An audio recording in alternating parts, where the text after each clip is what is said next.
Bismillahirrahmanirrahim. Sallallahu alayhi wa alihi wa sallam. Assalamu alaikum students, how are you all? I hope and pray that you all will be fine at your home, inshallah. Students, in our previous lesson we have discussed glaciers.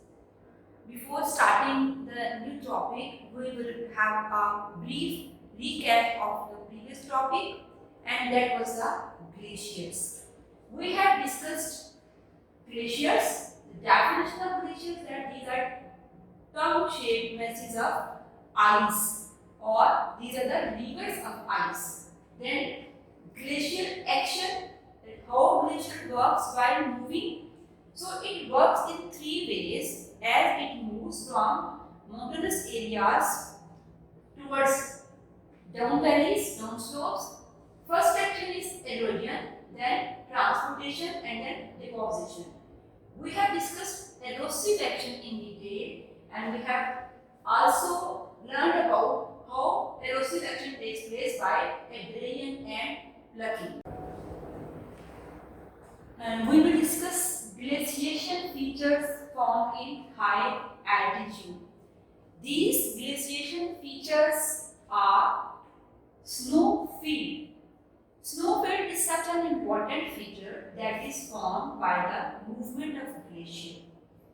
This movement of glacier makes flat areas also. These flat extensive land which are covered with snow through the year at specific height, and that height can be approximately 4,500 meters. So snow never melts over here. These are the permafrost areas, and these areas are very extensive also. Snow remains in these areas, that's why these are called as the snow fields. These are mostly found in those areas where the glacier has once moved, and now these snow fields are found over there. Then serrated landscape. Serrated landscape is a unique feature of those areas where glaciers have some action, or they have formed some features. So these serrated landscapes are considered as elevated mountain zones which are used for agriculture. Like we know that there are oases in deserts. So deserts is a unique feature. Oases are a unique feature of deserts. Same is the case with serrated landscape. This is a unique feature of glaciation action, where these areas are suitable for agriculture, although its appearance is not ideal. It appears like a saw, or zigzag pattern is there, tooth-like projection is there.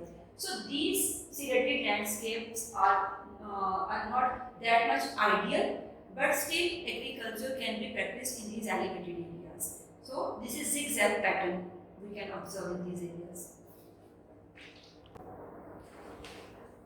One more important feature of glacial action is bare rocks.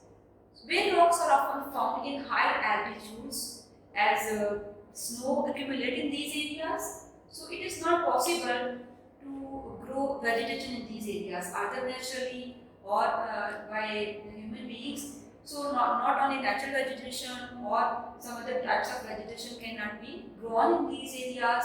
That's why rocks are uncovered. They are not having vegetation cover. So these bare rocks is a common feature of glaciation in these areas of high altitude. One more important feature, one more important glaciation action is here, that is Scree. Scree is basically the result of abrasion and plucking. When abrasion and plucking takes place as the action of erosion, after that these loose materials or these debris are collected at the end of slope or on the different lower parts of slope. So when these loose rocks are collected over there, these are called as the scree. And what is debris? Debris are broken pieces of rocks. So term used for broken pieces of rocks. So scree is basically that debris are that broken pieces of rocks which accumulate on the slope, and that slope which is having scree is also called as scree. The next glaciation feature is deep V-shaped valleys.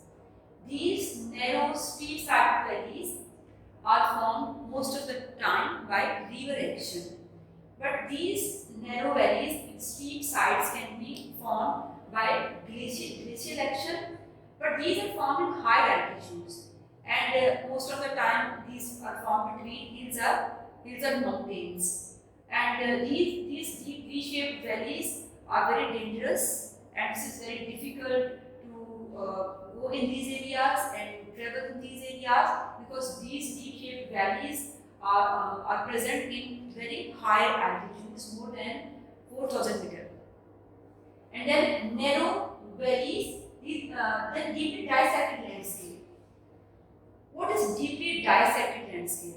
See, this is very rough and uneven landscape which can be seen in these areas due to extensive glaciation action.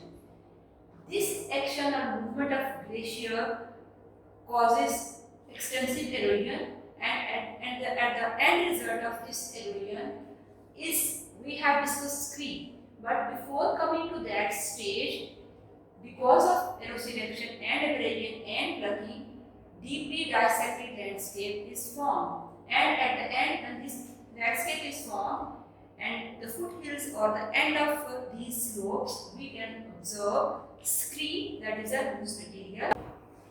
And the last glaciation feature is silk or kuri. These silks and kuris are steep walled basins, which are the result of frost action and glacial action. Now we'll see what is frost action. Frost action is such an action like abrasion and plugging we have seen, especially in plugging. The process of alternate freezing and thawing taking place in these areas.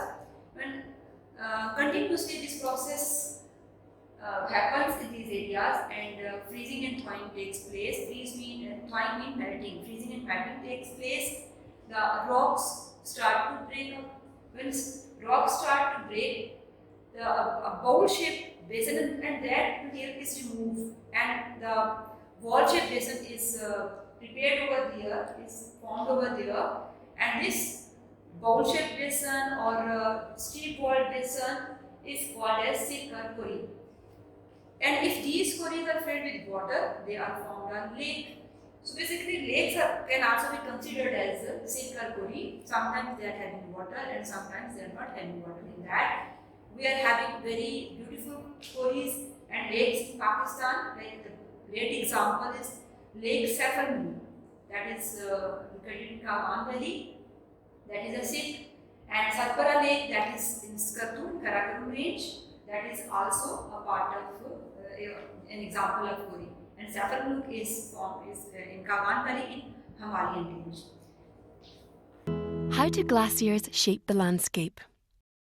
Glaciers are frozen rivers of ice which have immense power. Glaciers are so powerful, they can carve huge chunks out of mountains as they flow downhill. This makes them one of the most powerful natural tools on our planet. Glaciers are sometimes called nature's bulldozer. Just like a bulldozer, glaciers shape the land in three ways. Firstly, glaciers pick up material. We call this erosion. Water flowing along the bottom of the glacier seeps down into the rock below. When it freezes, it opens up the cracks in the rock. This is known as freeze-thaw weathering. Then, as the glacier flows downhill, pieces of rock come loose and the glacier pulls them along with it. We call this plucking. Ouch! These rocks and stones scrape along the glacier bed like sandpaper, taking more rocks and stones along for the ride. This is called abrasion. Secondly, the glacier transports this eroded material as it flows downhill. Some of it is hidden inside or at the base of the glacier where it can't be seen, but sometimes it is transported on the top of the glacier.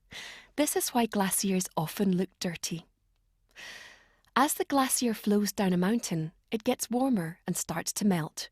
Just like a snowman, anything which cannot melt is left behind. As the glacier melts, the rocks and stones fall to the ground. We call this deposition. By now, this material is a tasty mixture of rocks, stones, sand and clay, known as glacial till. The melted ice turns into meltwater and flows downhill to join a river or lake. Today, glaciers only exist in the coldest parts of our planet. But during the last ice age, glaciers existed in the UK too. Although the ice has melted, they have left behind some awesome scenery. As our planet warms up, many of our amazing glaciers are melting fast. So grab your walking boots and head to your nearest glacier while there's still time to see nature's bulldozer in action.